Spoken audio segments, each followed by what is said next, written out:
Episodes 1 through 3. I was frustrated. I was so frustrated at the main character, Donnie.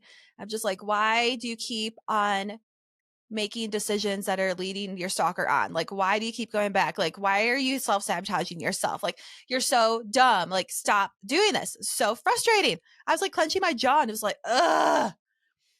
Okay. And then like the 4th episode, it gives a whole backstory of what happened. I was like, oh, okay, got it. You have a lot of trauma to deal with. And then the rest of the series, I was like, okay, you're kind of crazy. Donnie is like a little bit of a stalker himself. And he just like likes the attention, no matter what kind of attention that he gets. And I just like didn't really find him to be that likable at all. And then he turns into a stalker at the end. So that is your takeaway? Yeah. I'm appalled. And then also, this might be the first time I've ever been mad at you.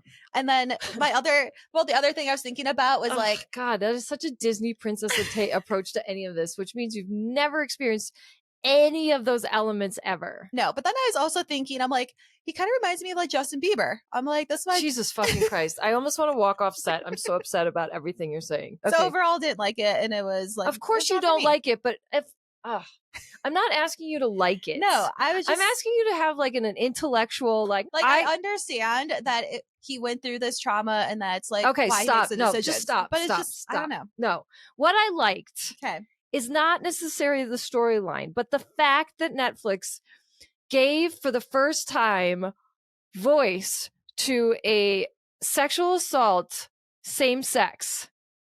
Okay. Groundbreaking, and I applaud you for doing it. And the way in which they were so accurately able to describe what rape is like, and how trauma makes us do things that we don't necessarily like. I think a kid of 10,000 hours of therapy recognizes that, like, I recognized in myself the pain in which he experienced. So why am I reacting the way to your response? Yeah. Is because you wrote off and dismissed what a lot of people may be able to identify with on this show, how honest and like accurately portrayed when you're perpetrated by somebody else, that it like you like trauma bond. Sure. And so for someone who's like, I didn't like it, but it's like, okay, but I don't think you realize to what extent, like how I just thought it was very courageous. I think they took a lot of risks in saying what they did. And I just feel like it had never been done before on TV. And a lot of it reminds me of my relationship with my ex, in the sense that, like, I fucking hate you, but I need you. I hate you. I need you. I hate you. And then it's like, I need you. I need you. I need you. Don't leave me.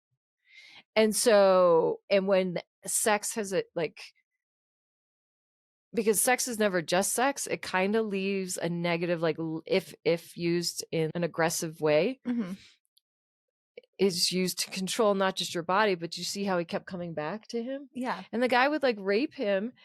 And when he's raped for the first time and then comes out of the shower and puts his head on his shoulder. Yeah. I was like, my heart just like broke open and melted, because that's kind of what my relationship with my ex felt like.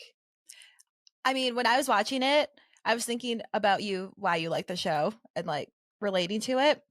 So like, I knew that like why you liked it. Yeah. Like when I'm thinking about it through your point of view, like I understand how it could be like very heartbreaking. But then also you were telling me that like episode 4 was like the greatest episode. When he fucking like, he first of all, he's a comedian. He's trying to be a comedian and he's the worst. Right.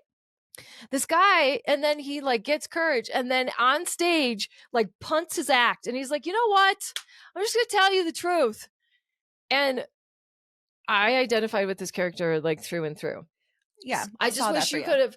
Yeah, no, instead of just seeing it through my eyes, maybe seeing it through like other people's perspectives and why this show might mean something to them. It is like, somebody messaged me and they were like, we're going to watch this because of you saw that. And I was just like, I don't know. Well, maybe. Yeah, maybe because I just found it to be disturbing. So it's a disturbing topic, right? But like sometimes, especially if we do podcasts or we perform, we actually have to talk about life. You speak let you say That's what you why say. I like the show, because it's so real. It's the most accurate portrayal of like sex addiction, abuse, and even the drug usage.